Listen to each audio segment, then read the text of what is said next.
বাংলাদেশের গ্রাম বাংলার পরিচিত প্রিয় এক বৃক্ষের নাম কাঁঠাল গাছ।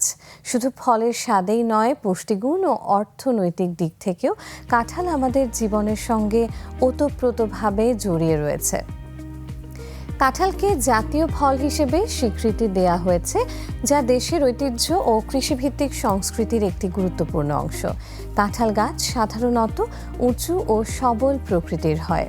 এর পাতা গাঢ় সবুজ আর কাণ্ড মোটা ও শক্ত। এই গাছের সবচেয়ে বিশেষ বৈশিষ্ট্য হলো এর ফল কাণ্ডের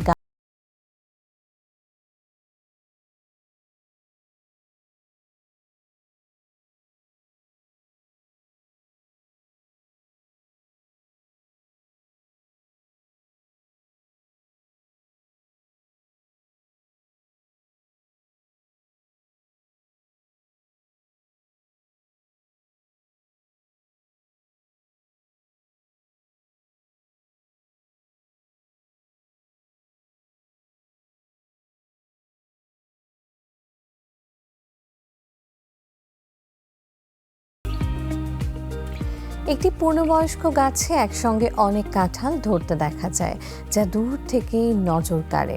গ্রীষ্মকাল কাঁঠালের মৌসুম। এই সময়ে পাকা কাঁঠালের মিষ্টি ঘ্রাণ চারপাশে ছড়িয়ে পড়ে। কাঁঠাল শুধু সুস্বাদুই নয়, এতে রয়েছে ভিটামিন এ, সি, পটাশিয়াম ও আঁশ, যা শরীরের জন্য বেশ উপকারী। পাকা কাঁঠাল যেমন ফল হিসেবে খাওয়া হয়, তেমনি কাঁচা কাঁঠাল তরকারি হিসেবেও খুব জনপ্রিয়। অনেকে একে গাছের মাংস বলে থাকেন, কারণ কাঁচা কাঁঠালের স্বাদ ও গঠন মাংসের মতোই লাগে। কাঁঠাল গাছের আরেকটি গুরুত্বপূর্ণ দিক হলো এর কাঠ। এই কাঠ দিয়ে আসবাবপত্র, দরজা জানালা, এমনকি বাদ্যযন্ত্রও তৈরি করা হয়। কাঠের স্থায়িত্ব ও রঙের জন্য এটি বেশ মূল্যবান। ফলে একটি কাঁঠাল গাছ শুধু ফলই দেয় না, বরং অর্থনৈতিক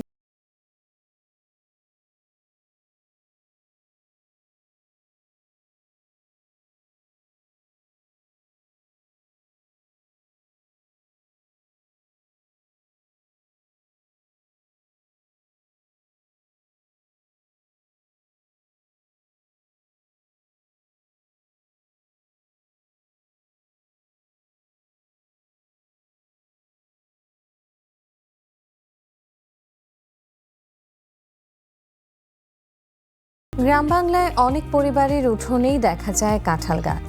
এটি ছায়া দেয়, ফল দেয় এবং পরিবেশের ভারসাম্য রক্ষায়ও ভূমিকা রাখে। তবে নগরায়ন ও জমির পরিমাণ কমে যাওয়ায় অনেক জায়গায় এই গাছের সংখ্যা কমে যাচ্ছে। তাই কাঁঠাল গাছকে শুধু একটি ফলদ গাছ হিসেবেই নয়, বরং আমাদের সংস্কৃতি, পুষ্টি ও পরিবেশের এক গুরুত্বপূর্ণ অংশ হিসেবে দেখা উচিত। বিশেষ করে কাঁঠাল গাছ লাগানো মানে ভবিষ্যৎ প্রজন্মের জন্য একটি সবুজ ও সমৃদ্ধ দেশ গড়ে তোলা।